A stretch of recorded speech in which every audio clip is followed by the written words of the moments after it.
और देखिए एक बड़ी खबर आ रही है यहां पर यूक्रेन से जुड़ी हुई। रूस के रास्ते में यूक्रेन का हमला, 136वीं मोटराइज्ड राइफल ब्रिगेड पर हमला, रूसी सेना का मुख्य कमांड पोस्ट तबाह, हाइमार्स मिसाइल से सटीक निशाना लगाया गया।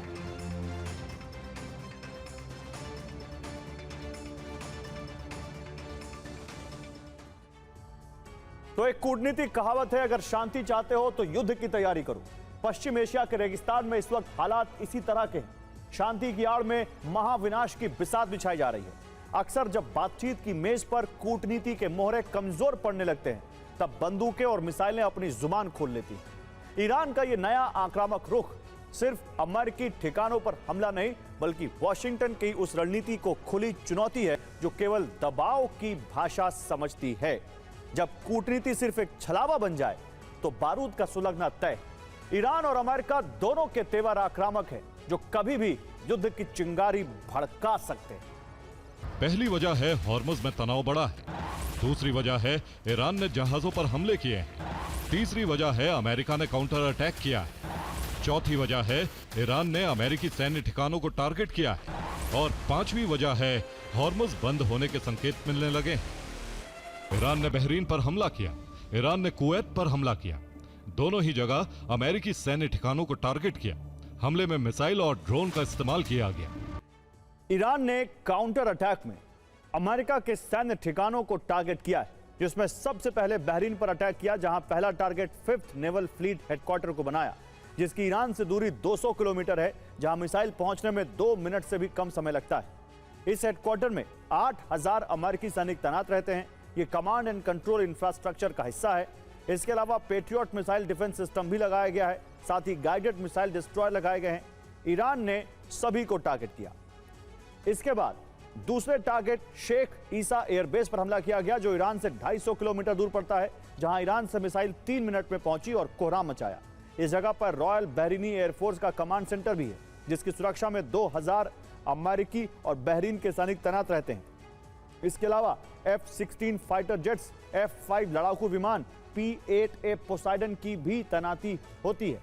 इन दोनों टारगेट पर ईरान ने हमला करके बड़ा नुकसान पहुंचाया। बहरीन ने आधिकारिक तौर पर पुष्टि की है, सुबह 2:50 पर और 5:35 पर 2 बार चेतावनी सायरन बजाए गए और नागरिकों को तुरंत नजदीकी सुरक्षित बंकरों में शरण लेने को कहा गया। आर्टिकल 1 जो युद्ध विराम से जुड़ा है। ईरान के विदेश मंत्रालय का कहना है कि अमेरिका ने सीरिक पर हमला कर तुरंत युद्ध विराम लागू रखने की पहली शर्त को तोड़ दिया है। इस पर ईरान ने धमकी दी है। क्लॉज 1 के उल्लंघन का मतलब है कि अब सभी राजनयिक और कूटनीतिक प्रक्रियाएं हमेशा के लिए रुक सकती हैं। जबकि आर्टिकल 5 जो स्ट्रेट ऑफ हॉर्मुज खोलने और शांतिपूर्ण सुरक्षित प्रवेश से जुड़ा है, ईरान ने दावा किया है अमेरिका के इस हमले के बाद यह क्लॉज भी बेअसर हो गया है।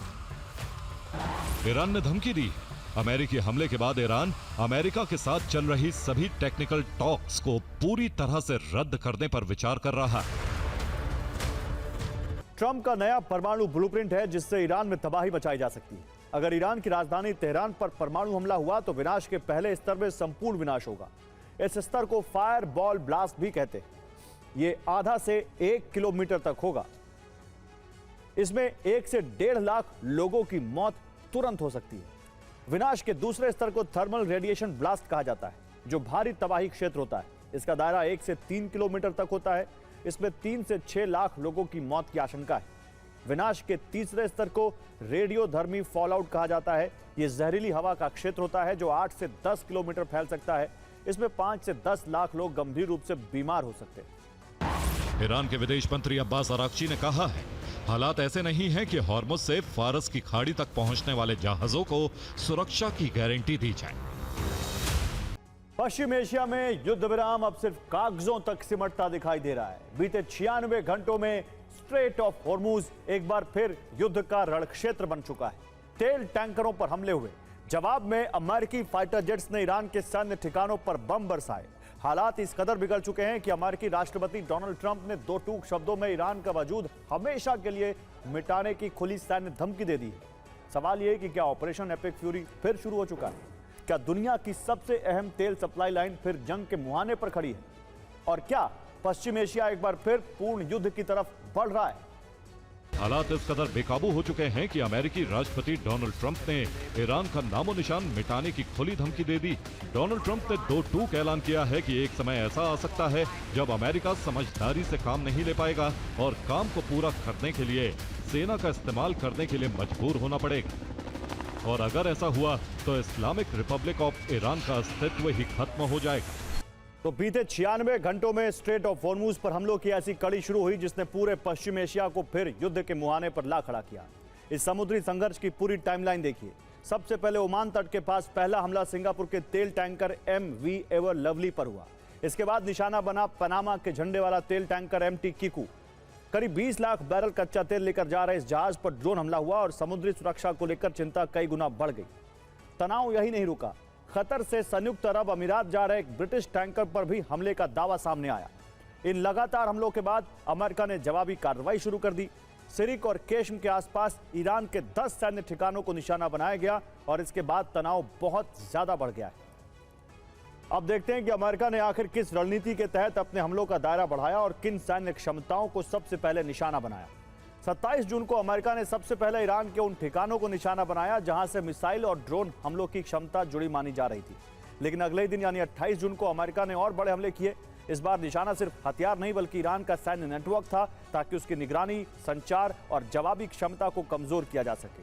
Surveillance network, communication system, air defence site और ड्रोन डिपो पर हमला हुआ। अमेरिका ने एक साथ 10 सैन्य ठिकानों को निशाना बनाया। दूसरी तरफ ईरान के विदेश मंत्री अब्बास अराक्ची ने भी ऐलान करते हुए कहा, हॉर्मुज को दोबारा खोलने की निगरानी अब सिर्फ ईरान करेगा और इसमें किसी भी बाहरी दखल या नाटो देशों के हस्तक्षेप को बर्दाश्त नहीं किया जाएगा। और ज़ेलेंस्की अब सिर्फ एक नेता और राष्ट्रपति नहीं रह गए। 4.5 साल के युद्ध के अनुभव ने ज़ेलेंस्की को एक सैन्य कमांडर की भूमिका में लाकर खड़ा कर दिया। यही वजह है कि ज़ेलेंस्की की प्लानिंग अब रूसी सैन्य कमांडर्स भी समझ नहीं पा रहे हैं और यूक्रेन ने अचानक युद्ध में बढ़त हासिल कर ली है। ब्रिटिश सेना के इंटेलिजेंस ने यूक्रेन के हमलों का विश्लेषण करने के बाद यह दावा किया है कि यूक्रेन क्रीमिया पर कब्जे के शुरुआती चरण में। ब्रिटिश रिपोर्ट की माने तो यूक्रेन सिलसिलेवार तरीके से क्रीमिया की सप्लाई बंद कर रहा है और इस बार कर्ज पर हमला सबसे आखिर में किया जाएगा। क्रीमिया में चुन चुन कर अहम ठिकानों को नष्ट किया जा रहा है। टारगेट पर तेल, गैस और सैन्य ठिकाने।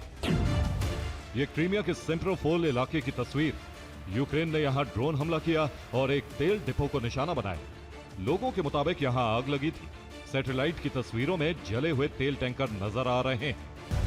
यूके की डिफेंस इंटेलिजेंस ने यूक्रेन पर नया दावा किया। दावा हमलों के तरीकों के विश्लेषण के जरिए किया गया।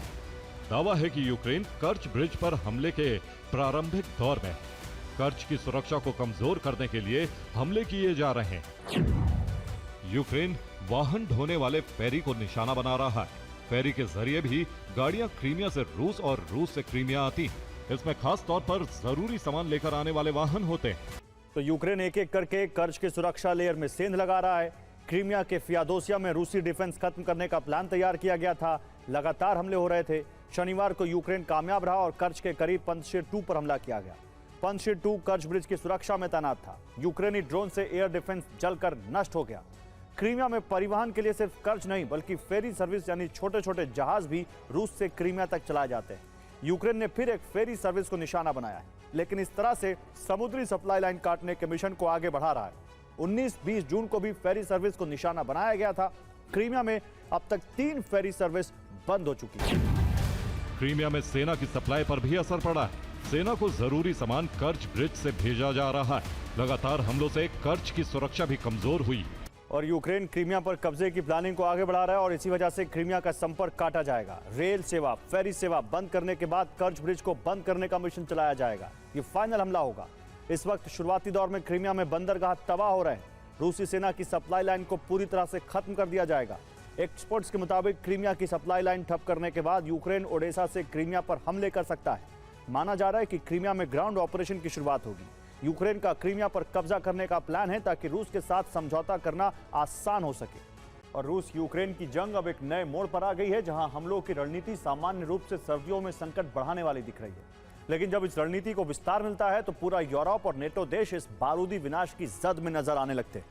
यूक्रेन की तरफ से जारी हमलों में निशाने पर ऊर्जा केंद्र और हथियार फैक्ट्री हैं, जो रूस की रीढ़ पर प्रहार माना जा रहा है।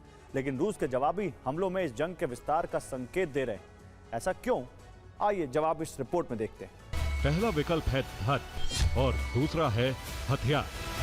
रूस के ऑयल ढांचे पर हमले किए जा रहे हैं, रूस के ऊर्जा ठिकानों को तबाह किया जा रहा है और रूस की हथियार फैक्ट्रियों को भी निशाना बनाया जा रहा है। विताली किल्तस्को के अनुसार एयर डिफेंस फोर्सेस राजधानी में सक्रिय हैं। अपनी जान बचाने के लिए लोगों को शेल्टर में जाने के लिए कहा गया है। युद्ध में तेल डिपो और गैस स्टेशन सुरक्षित नहीं है, इसलिए रूस के जवाबी हमले और घातक होने की आशंका बढ़ गई।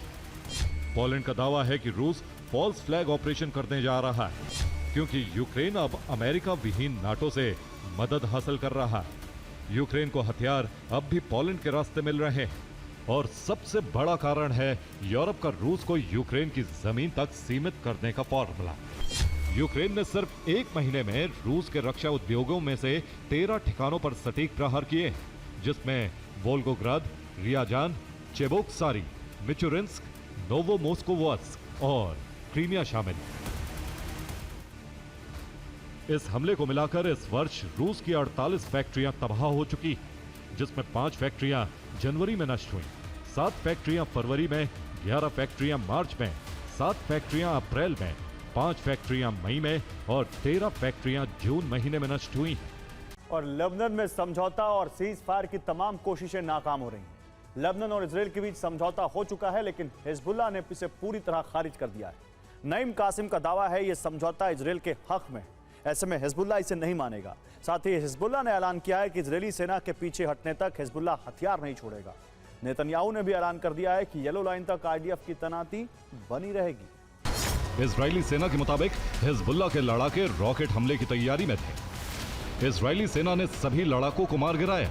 हिजबुल्लाह का रॉकेट लॉन्चर भी नष्ट कर दिया गया। हिजबुल्लाह हथियार छोड़ने को तैयार नहीं है।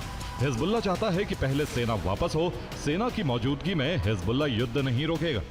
इजरायली सेना संपूर्ण लेबनान से नहीं निकलेगी। येलो लाइन तक इजरायली सेना की मौजूदगी रहेगी। इजरायल की सुरक्षा के लिए सेना की तैनाती रहेगी। पश्चिम एशिया में ईरान एक ऐसी पहेली बन गया है जिसे शक्तिशाली अमेरिका भी सुलझा नहीं पा रहा है, और ऐसा इसलिए क्योंकि इस क्षेत्र में ईरान का दखल करीब करीब हर पड़ोसी देश में है। और हैरान करने वाली बात यह है कि अब इससे इराक भी अछूता नहीं। वहां बात सिर्फ विद्रोही गुटों तक सीमित नहीं रही, बल्कि स्थिति तख्ता पलट की साजिश तक पहुंच गई। आखिर इस साजिश का पता कैसे चला, आइए आपको इस रिपोर्ट में दिखाता हूं। इराक में सियासी संकट, होगा तख्ता पलट। दावा है कि इराक में तख्ता पलट की बड़ी साजिश रची गई थी, लेकिन इस साजिश को अंजाम तक पहुंचाने से ठीक पहले सेना ने इसे कुचल दिया। रविवार को सुबह 5:54 पर हथियारों से लैस बख्तरबंद गाड़ियां ग्रीन जोन में दाखिल हुई। सुबह 6:08 पर ग्रीन जोन में गोलीबारी शुरू हो गई और सुबह 8 बजे ईरानी सेना की एक विंग ने ग्रीन जोन के सिग्मा कॉम्प्लेक्स पर धावा बोल दिया, जिसके पीछे दावा किया गया कि कोर्ट के आदेश पर ही यह कार्रवाई की गई है। और इस कार्रवाई में टारगेट पर थे भ्रष्टाचारी नेता। कि गिरफ्तार किए गए यही नेता इराक में तख्ता पलट की साजिश रच रहे थे। बड़ी खबर इजराइल से है। तेल अवीव में धमाका हुआ है। 2 अलग अलग धमाकों में 5 की मौत। कार में धमाके का सीसीटीवी वीडियो सामने आया है।